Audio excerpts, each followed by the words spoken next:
नमस्कार। तो पद्म पुरस्कार 2026 की लिस्ट आ गई है। हर साल की तरह भारत अपने कुछ सबसे असाधारण लोगों को सम्मानित करता है। देखिए, ये सिर्फ अवार्ड्स नहीं है, बल्कि ये एक तरह से पूरे देश का शुक्रिया है उन लोगों को जिन्होंने समाज पर अपने गहरी छाप छोड़ी है। तो फिर इस साल की लिस्ट में कौन कौन शामिल है, चलिए देखते हैं। तो सवाल यही है कि इस साल भारत के ये सबसे बड़े सम्मान मिले किसे हैं। हम शुरुआत करेंगे सबसे प्रतिष्ठित अवार्ड से, यानी पद्म विभूषण से, और फिर एक एक करके आगे बढ़ेंगे। तो सबसे पहले बात करते हैं पद्म विभूषण की। ये भारत का दूसरा सबसे बड़ा नागरिक सम्मान है। मतलब ये उन लोगों को मिलता है जिनका काम सच में असाधारण रहा हो, जिन्होंने अपने फील्ड में कुछ ऐसा कर दिखाया जो आने वाली पीढ़ियों को भी प्रेरणा देता है। और इस साल सिर्फ 5 लोगों को ये सम्मान दिया गया है। ये नंबर ही अपने आप में बताता है कि ये कितना बड़ा और कितना खास अवार्ड। और ये रहे वो 5 नाम। देखिए, लिस्ट में कुछ बहुत बड़े नाम हैं। सिनेमा के लेजेंड धर्मेंद्र जी को मरणोपरांत ये सम्मान मिला है। उनके दशकों के योगदान को एक सलाम है ये। पब्लिक अफेयर्स में केटी थॉमस और वीएस अच्युतानंदन जी मरणोपरांत को उनके बेहतरीन काम के लिए चुना गया है। और कला और साहित्य की दुनिया से वायलिन वादक एन राजम और लेखक पी नारायणन को ये सम्मान मिला है। पद्म विभूषण के बाद अब बात करते हैं पद्म भूषण की। ये अवार्ड उच्च क्रम की विशिष्ट सेवा के लिए दिया जाता है। आसान शब्दों में कहें तो ये उन लोगों के लिए है जिन्होंने अपने फील्ड में एक बहुत ही महत्वपूर्ण और गहरा योगदान दिया है। इस साल 13 हस्तियों को पद्म भूषण से नवाजा गया है, और ये लिस्ट देखकर सच में लगता है कि टैलेंट और उत्कृष्टता की कोई एक शक्ल नहीं होती, ये कई अलग अलग रूपों में हमारे सामने आती है।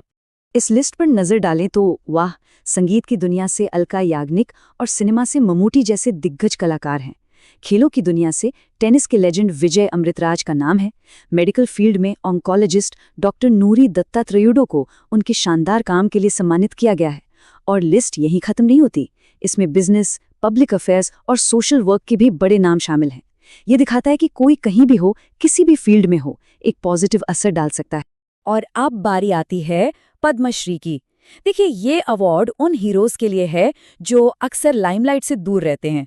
वो लोग जो चुपचाप हर दिन अपने अपने समाज में असाधारण काम कर रहे हैं। और शायद इसीलिए इस कैटेगरी में सबसे ज्यादा लोगों को सम्मान मिलता है। इस साल पूरे 113 लोगों को पद्मश्री से सम्मानित किया गया है। ये एक बहुत बड़ा नंबर है, और ऐसा जानबूझकर है। इसका मकसद ही यही है कि भारत के कोने कोने से हर तरह के काम करने वाले लोगों के योगदान को पहचाना जाए। अब जाहिर है हम सभी 113 नामों की बात तो नहीं कर सकते, लेकिन हमने कुछ खास नाम चुने हैं जिनसे इस साल के अवार्ड्स की विविधता और जो असल भावना है वो समझ में आती है। खेल जगत से शुरुआत करते हैं।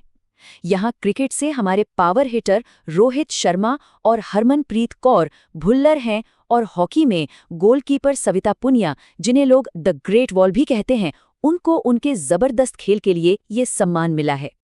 अब आते हैं कला और संस्कृति पर। यहाँ तो भारतीय क्रिएटिविटी की पूरी झलक दिखती है। थिएटर के दिग्गज अरविंद वैद्य से लेकर कर्नाटक संगीत की मशहूर जोड़ी रंजनी और गायत्री तक, ये अवार्ड्स उन सभी कलाकारों का सम्मान है जो हमारी सांस्कृतिक विरासत को जिंदा रखे हुए हैं। और फिर आते हैं सोशल वर्क के हीरोज। ये वो लोग हैं जो अक्सर पर्दे के पीछे रहकर असल में जमीन पर बदलाव ला रहे हैं, जैसे कि अंखे गौड़ा जो पर्यावरण को बचाने के लिए काम कर रहे हैं, या फिर कोलकायल देवकी अम्मा जिन्होंने अपनी जिंदगी कम्युनिटी डेवलपमेंट के लिए लगा दी। ज्ञान के क्षेत्र की बात करें तो इसरो के वैज्ञानिक ए मुथुनायगम को उनके योगदान के लिए सम्मानित किया गया है। साहित्य और शिक्षा में महेंद्र कुमार मिश्रा और गोडबोले दंपत्ति जैसे लोगों को उनके काम के लिए पहचान मिली है, जिन्होंने ज्ञान को हर किसी तक पहुंचाने की कोशिश की है। और ये लिस्ट तो बस चलती जाती है। इसमें जिंदगी के हर पहलू, हर क्षेत्र से लोग शामिल हैं। और सच कहूं तो यही डायवर्सिटी, यही विविधता पद्म पुरस्कारों को इतना खास बनाती है। ये हमें याद दिलाता है कि कोई भी कहीं से भी हमारे देश की कहानी में अपना एक जरूरी हिस्सा जोड़ सकता है। तो इन सभी नामों को देखने के बाद इस साल के पद्म पुरस्कारों से बड़ी बातें क्या निकल कर आती हैं, चलिए कुछ मुख्य बिंदुओं पर नजर डालते हैं। ये नंबर्स अपने आप में कहानी बताते हैं। देखिए, 5 पद्म विभूषण, 13 पद्म भूषण और 113 पद्मश्री, ये एक तरह का पिरामिड बन गया है ना, जो दिखाता है कि सबसे ऊपर पहुंचना कितना मुश्किल और खास है, लेकिन साथ ही जमीनी स्तर पर किए गए काम को भी कितनी बड़ी पहचान मिल रही है। तो कुल मिलाकर बड़ी बातें क्या है? पहली, कुल 131 अवार्ड्स दिए गए, मतलब ये सम्मान की एक बहुत बड़ी लहर है। दूसरी बात, कई अवार्ड्स मरणोपरांत दिए गए हैं, जो ये दिखाता है कि एक सच्ची विरासत कभी खत्म नहीं होती।